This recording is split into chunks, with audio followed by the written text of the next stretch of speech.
നമ്മൾ ഇന്ന് നോക്കാൻ പോകുന്നത് 2020 നടന്ന 4ാം class English first term exam question പേപ്പറാണ്. നമുക്ക് ആക്ടിവിറ്റി 1ലേക്ക് പോകാം. Activity 1, read the story and answer the following questions. ഇത് നമുക്ക് എല്ലാ ക്വസ്റ്റ്യൻ പേപ്പറിലും വരാറുണ്ട്. ഒരു സ്റ്റോറി തന്നിട്ടുണ്ട്, ആ സ്റ്റോറിയിൽ നിന്ന് 5 ക്വസ്റ്റ്യൻസ് ഉണ്ട്, 5 മാർക്കാണ്. അപ്പോൾ ഞാൻ എല്ലാ വീഡിയോയിലും പറയുന്ന പോലെ ഇങ്ങനത്തെ ഒരു ക്വസ്റ്റ്യൻ വന്നു കഴിഞ്ഞാൽ മക്കളെ നമുക്ക് 5 മാർക്കും സുഖമായിട്ട് സ്കോർ ചെയ്യാൻ പറ്റുന്നൊരു ആക്ടിവിറ്റിയാണിത്. കാരണം എന്താണ്, ഇതിലത്തെ ക്വസ്റ്റ്യൻസിൻ്റെ ആൻസർ, ഈ ഒരു ആക്ടിവിറ്റിയിലെ ക്വസ്റ്റ്യൻസിൻ്റെ ആൻസറൊക്കെ നമ്മുടെ കൺമുന്നിൽ തന്നെയുണ്ട്. അത് നമ്മൾ എടുത്തെഴുതിയാൽ മതി. അപ്പോൾ എങ്ങനെ പെട്ടെന്ന് ആൻസറിലേക്ക് എത്താൻ പറ്റുക? ആദ്യം ചെയ്യേണ്ട കാര്യം നമ്മൾ ഈ ക്വസ്റ്റ്യൻസ് വായിക്കുക. എന്തൊക്കെയാണ് നമ്മൾ ഇതിൽ നിന്ന് കണ്ടെത്തേണ്ടത്, ഈ ഒരു പാസേജിൽ നിന്ന് അല്ലെങ്കിൽ തന്നിരിക്കുന്ന സ്റ്റോറിയിൽ നിന്ന് എന്തെല്ലാം കണ്ടെത്തണം എന്നറിയണമെങ്കിൽ നമ്മൾ ആദ്യം എന്ത് വായിക്കണം? ക്വസ്റ്റ്യൻസ് വായിക്കുക. ക്വസ്റ്റ്യൻസ് വായിച്ച് അർത്ഥം മനസ്സിലാക്കി അതനുസരിച്ച് ആൻസർ കണ്ടെത്താം. ഇനി ക്വസ്റ്റ്യൻ വായിച്ച് അർത്ഥം അറിയുന്നില്ല, അർത്ഥം കണ്ടെത്താൻ പറ്റുന്നില്ല എന്നുണ്ടെങ്കിലും നമ്മൾ വിഷമിക്കേണ്ട. നമ്മൾ ആ ക്വസ്റ്റ്യൻ ഒരു 3ഓ 4ഓ പ്രാവശ്യം വായിക്കുക. അതിലെന്തെങ്കിലും ഒരു കീവേഡ് കണ്ടെത്താം. എന്നിട്ട് ആ വാക്ക് ആ പാസേജിൽ അല്ലെങ്കിൽ ആ ഒരു സ്റ്റോറിയിൽ എവിടെയാണ് വരുന്നതെന്ന് നോക്കാം. എന്നിട്ട് ആ സെൻറ്റൻസ് ഒരു 3-4 പ്രാവശ്യം അർത്ഥം മനസ്സിലാക്കി, മാക്സിമം അർത്ഥം മനസ്സിലാവുന്ന അത്രയും മനസ്സിലാക്കി അത് വായിക്കുക. അപ്പോൾ നമുക്ക് ഉത്തരം മിക്കവാറും നമുക്ക് കിട്ടും. ഞാനിപ്പോൾ പറഞ്ഞത് അർത്ഥം കിട്ടാത്ത കുട്ടികൾക്കാണ്. മിക്ക കുട്ടികൾക്കും സിമ്പിളായിട്ട് തന്നെ ക്വസ്റ്റ്യൻ വായിക്കുമ്പോഴും പാസേജ് വായിക്കുമ്പോഴും ഒക്കെ അർത്ഥം കിട്ടും. അപ്പം നമുക്ക് ഫസ്റ്റ് ക്വസ്റ്റ്യൻ നോക്കാം. Who are the characters in the story? ഈ സ്റ്റോറിയിലെ ക്യാരക്ടേഴ്സ്, കഥാപാത്രങ്ങൾ ആരെല്ലാമാണ്? What did the wind do to take off the man's coat? ആ ഒരു മനുഷ്യന്റെ കോട്ട് ഊരിപ്പിക്കാനായിട്ട് വിൻഡ് എന്താണ് ചെയ്തത്? Why did the man take off his coat? എന്തിനാണ് ആ മാൻ അവന്റെ കോട്ട് ഊരിയത്? Who is stronger? ആരാണ് ശക്തിമാൻ? Write a suitable title to the story. മക്കളെ, ഈ ടൈറ്റിൽ എഴുതാനായിട്ടുള്ള ക്വസ്റ്റ്യൻ, ഇങ്ങനത്തെ പാസേജ് അല്ലെങ്കിൽ സ്റ്റോറി അല്ലെങ്കിൽ പോയം വരുമ്പോൾ ഉറപ്പായിട്ടും ചോദിക്കുന്നതാണ് ടൈറ്റിൽ എഴുതാനായിട്ട്. ബാക്കി 4 ക്വസ്റ്റ്യൻ്റെ ഉത്തരം കിട്ടിയില്ലെങ്കിൽ നമുക്ക് ടൈറ്റിൽ എഴുതാലോ. ടൈറ്റിൽ എന്ന് പറയുമ്പോൾ എന്താണ്? ഒരു തലക്കെട്ട് കൊടുക്കുക. സ്റ്റോറി ആണെങ്കിൽ ആ സ്റ്റോറിക്ക്, ആ ഒരു കഥയ്ക്ക് പേര് കൊടുക്കുക. പോയമാണെങ്കിൽ ആ ഒരു പോയത്തിന് പേര് കൊടുക്കുക. പേര് കൊടുക്കുമ്പോൾ നമുക്ക് ഇഷ്ടമുള്ള പേര് കൊടുക്കാമല്ലോ. സ്യൂട്ടബിൾ ആയിട്ടുള്ള, യോജിക്കുന്ന രീതിയിലുള്ള നല്ലൊരു പേര് കൊടുക്കുക. ഇനി തീരെ കിട്ടുന്നില്ലെങ്കിൽ എന്ത് ചെയ്യുക? അതിലത്തെ കഥാപാത്രങ്ങളുടെ പേരെടുത്തെഴുതുക. അല്ലെങ്കിൽ മനസ്സിലാകുന്നവർ, സ്റ്റോറി വായിച്ചിട്ട് മനസ്സിലാകുന്നവരാണെങ്കിൽ എന്ത് ചെയ്യുക? ആ സ്റ്റോറിക്ക് അനുയോജ്യമായോ ഏതെങ്കിലും ഒരു വാക്ക് കൊടുത്താലും നമുക്കവിടെ മാർക്ക് കിട്ടില്ലേ? അപ്പോൾ ആ ഒരു ക്വസ്റ്റ്യൻ വിട്ടുകളയേ ചെയ്യരുത്. ഇപ്പം നമ്മൾ 5 ക്വസ്റ്റ്യൻസ് വായിച്ചു കഴിഞ്ഞു. ഇനി നമുക്ക് പാസേജിലോട്ട് പോകാം. The wind and the sun quarrelled each other. വിൻഡും സണ്ണും അങ്ങോട്ടും ഇങ്ങോട്ടും തല്ലുപിടിക്കാണ്, ക്വാറൽ ചെയ്യാണ്. ദ വിൻഡ് സെഡ്, വിൻഡ് പറഞ്ഞു എന്ത്? I am stronger than you. ഞാനാണ് നിന്നേക്കാളും സ്ട്രോങ്ങർ എന്ന് പറഞ്ഞു. ദ സൺ റിപ്ലൈഡ്, സൺ മറുപടി പറഞ്ഞു എന്ത്? No, I am stronger than you. ഞാനാണ് നിന്നേക്കാൾ സ്ട്രോങ്ങർ എന്ന് പറഞ്ഞു. They saw a man walking along the road. അങ്ങനെ അവർ അങ്ങോട്ടും ഇങ്ങോട്ടും ഇങ്ങനെ തല്ല് പിടിച്ച് നിൽക്കുമ്പോഴാണ് ഒരു മനുഷ്യൻ ഇങ്ങനെ റോഡിലൂടെ വരുന്നത് കണ്ടത്.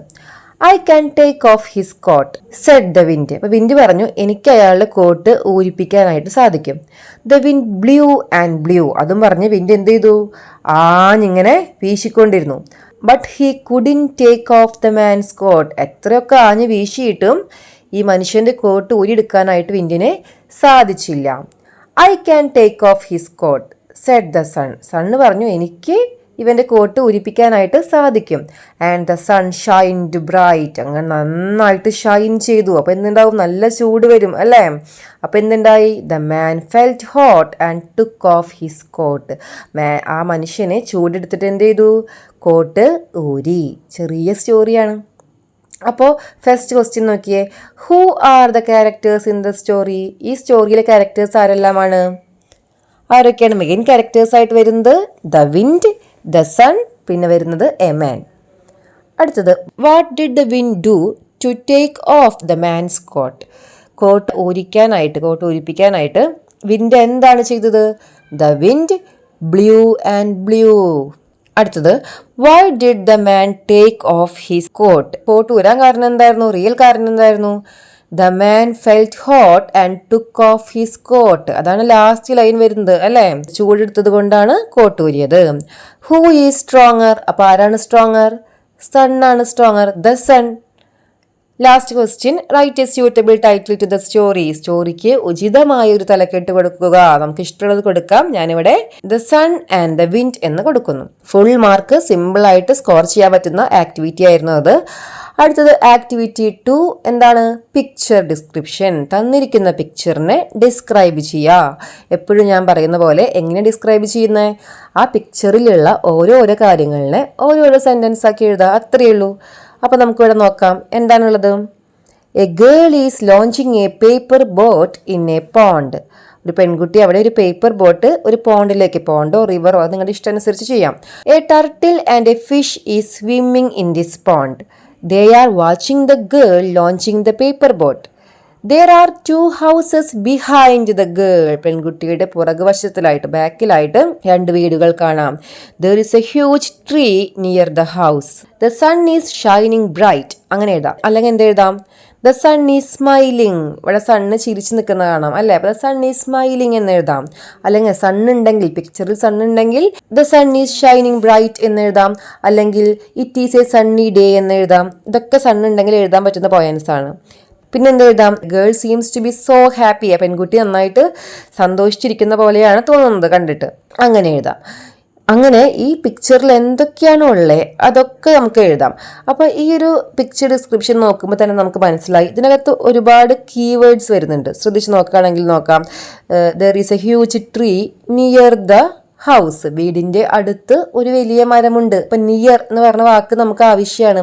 അതുപോലെ തന്നെ near, beside, below, above, in front of, അങ്ങനെയുള്ള വാക്കുകളൊക്കെ നമുക്കൊരു പിക്ചർ ഡിസ്ക്രിപ്ഷൻ എഴുതുമ്പോൾ നമുക്ക് ആവശ്യമായിട്ട് വരും. ഈ വാക്കുകൾ പഠിച്ചാൽ തന്നെ അത്യാവശ്യം നമുക്ക് എഴുതാം. കാരണം എന്താ? ഡിസ്ക്രൈബ് ചെയ്യാണ് നമ്മൾ അല്ലെ ഓരോ വസ്തുക്കളെ, അല്ലെങ്കിൽ അതിനകത്ത് എന്തൊക്കെയുണ്ടോ, ആ പിക്ചറിൽ എന്തൊക്കെയുണ്ടെന്ന് നമ്മൾ ഡിസ്ക്രൈബ് ചെയ്യാണ്. ഇപ്പോൾ ഒരു പൂച്ച ഒരു മരത്തിൻ്റെ പിന്നിലുണ്ട്. അപ്പം നമ്മൾ എന്താ പറയുക? പിന്നിൽ ഒളിച്ച് നിൽക്കുകയാണെങ്കിൽ എന്ത് പറയും? എ കാറ്റ് is hiding behind the tree. മരത്തിൻ്റെ പുറകിൽ, ബിഹൈൻഡ് ദ ട്രീ അത് പറയണ്ടേ? അപ്പോൾ ബിഹൈൻഡ് എന്ന് പറഞ്ഞ വാക്ക് നമുക്ക് അറിയണ്ടേ? അതുപോലെ ഒരു ടേബിളിൻ്റെ മുകളിൽ ഒരു പ്ലേറ്റ് വെച്ചേക്കാണ്. നമ്മൾ എന്താ പറയുക? A plate is on the table. ഇനി താഴെയാണെങ്കിലും എന്താ പറയുക? ബിലോ. അടുത്താണെങ്കിൽ എന്താ പറയുക? നിയർ അല്ലെങ്കിൽ ബിസൈഡ്. അങ്ങനെയുള്ള വാക്കുകൾ പഠിച്ചു വയ്ക്കുക, നമുക്ക് ഉറപ്പായിട്ടും ഉപകാരപ്രദമാകും. ആക്ടിവിറ്റി 3 തോട്ട്സ് ആണ്. Pingala's father saw his son working hard to make the seeds sprout. അതായത് പിങ്കള ഒരുപാട് കഷ്ടപ്പെട്ട് വിത്തിനെ മുളപ്പിക്കാനായിട്ട് നോക്കി, പക്ഷേ വിത്ത് മുളച്ചൊന്നുമില്ല. ഫാദർ ഇതെല്ലാം കണ്ടു നിൽക്കുകയാണ്. He felt sorry for Pingala. All children were going to the palace with well-grown plans. He asked Pingala to go to the palace with the empty pot and to tell the king that he tried his best. അപ്പോൾ നമുക്ക് അതറിയാം, പിങ്കളയുടെ മാത്രം വിത്ത് മുളച്ചില്ല. പിങ്കള എംറ്റി പോട്ടും കൊണ്ടിട്ട് രാജാവിൻ്റെ അടുത്തോട്ട് പോയിട്ടുണ്ട്. ഈ കാഴ്ച കണ്ടു നിന്നപ്പോൾ പിങ്കളയുടെ ഫാദറിന് ഭയങ്കര വിഷമായി. സ്വന്തം മകൻ ഇങ്ങനെ എംറ്റി പോട്ടുമായിട്ട് പോവാണ്, മറ്റു കുട്ടികളെല്ലാം നല്ല ഹെൽത്തി പ്ലാനും കൊണ്ട് പോവാണ്. ആ കാഴ്ച കാണുമ്പോൾ ഏതൊരു ഫാദറിനും വിഷമാവും. അതുപോലെ പിങ്കളയുടെ ഫാദറിനും ഒരുപാട് വിഷമായി. ആ ഒരു മൊമെന്റിൽ, ആ ഒരു സമയത്ത് പിങ്കളയുടെ ഫാദർ എന്തെല്ലാമായിരിക്കും ചിന്തിച്ചിട്ടുണ്ടായിരിക്കുക? എന്തെല്ലാമായിരിക്കും പിങ്കളയുടെ ഫാദറിന്റെ തോട്ട്, പിങ്കളാസ് ഫാദേഴ്സ് തോട്ട്? അപ്പോൾ നമുക്ക് എങ്ങനെ എഴുതാം? Oh my God, how unlucky he is. He tried his level best, but at the end of the day, it is of no use. His dream was to become a prince, but his dream is now lost. നമ്മൾ കുറേ പഠിച്ചിട്ടുള്ള തോട്ടുകളുണ്ട്, അതൊക്കെ mix ആക്കിയിട്ട് എഴുതാൻ പറ്റുന്ന രീതിയിലുള്ള question ആയിരുന്നു ഇതിലുണ്ടായിരുന്നത്. എല്ലാ പ്രാവശ്യം അങ്ങനെ ആവണമെന്നില്ല. അടുത്തത് ആക്ടിവിറ്റി 4 റീഡ് ആൻഡ് എൻജോയ്. ഒരു പോയം ഉണ്ട്, നമുക്ക് വായിച്ചു നോക്കാം. Grandma brought a tasty dish. I thought it was made of fish. Looked so yummy, thick and red. Nice to have it with a bread. First question. Give a suitable title to the poem. തന്നിരിക്കുന്ന പോയത്തിന് നല്ലൊരു പേര് കൊടുക്കാം. എന്ത് കൊടുക്കാം? എന്തും കൊടുക്കാം നമുക്ക് കേട്ടോ. ഇതിന് ടൈറ്റിൽ കൊടുക്കുമ്പോൾ നമുക്ക് എന്തും കൊടുക്കാം. കവിതയായിട്ട് മാച്ചുള്ള രീതിയിൽ കൊടുക്കാനായിട്ട് ശ്രമിക്കണം എന്ന് മാത്രം.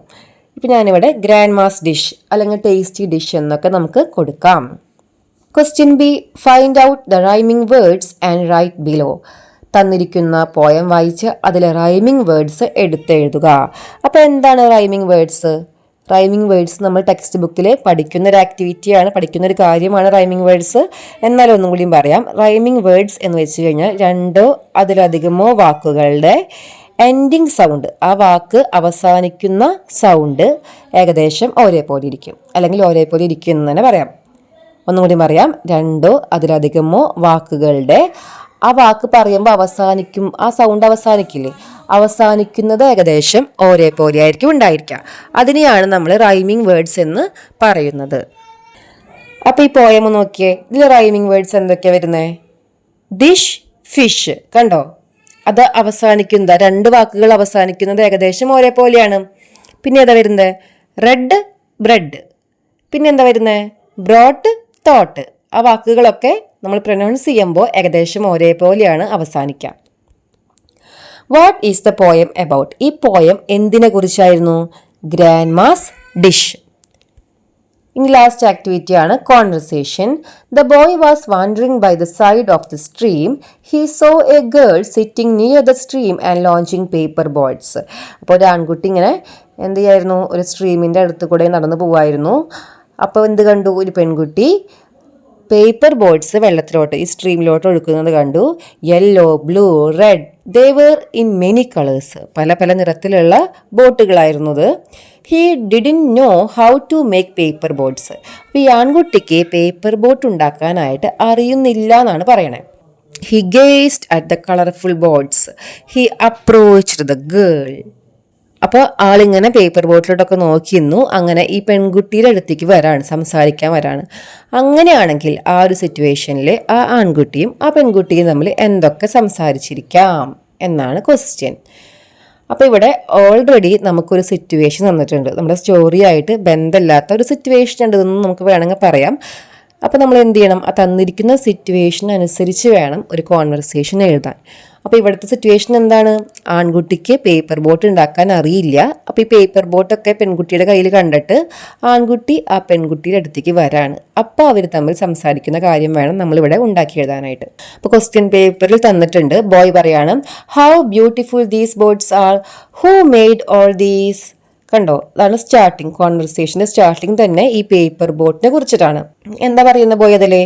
ഈ പേപ്പർ ബോട്ട്സ് ഒക്കെ കാണാനായിട്ട് എന്തൊരു ഭംഗിയാണ്. ആരാണ് ഈ പേപ്പർ ബോട്ട്സ് എല്ലാം ഉണ്ടാക്കിയത്? Who made all these. അപ്പോൾ അതൊരു ചോദ്യമല്ലേ? ഒരു ചോദ്യമാണ്. ക്വസ്റ്റ്യൻ മാർക്ക് നമുക്ക് അവിടെ കാണാൻ പറ്റും. അപ്പോൾ ഒരു ചോദ്യമാണെങ്കിൽ അതിൻ്റെ ഉത്തരം വേണം മറുപടി ആയിട്ട് വരാനായിട്ട്. നമ്മുടെ അടുത്ത് ആരെങ്കിലും ഒരാൾ നിൻ്റെ പേരെന്താണ് എന്ന് ചോദിച്ചു കഴിഞ്ഞാൽ അതൊരു ചോദ്യമാണ്. നമ്മൾ എന്താ പറയുക? നമ്മൾ ഉത്തരം പറയും. നമ്മുടെ പേരാണ് അതിൻ്റെ ഉത്തരം വരാൻ, നമ്മൾ ഉത്തരം പറയും അല്ലേ? അപ്പോൾ ചോദ്യമാണെങ്കിൽ അതിൻ്റെ റിപ്ലൈ നമ്മൾ എഴുതേണ്ടത് ആ ചോദ്യത്തിൻ്റെ ഉത്തരമായിരിക്കണം. അപ്പോൾ ഹൂ മെയ്ഡ് ഓൾ ദീസ്.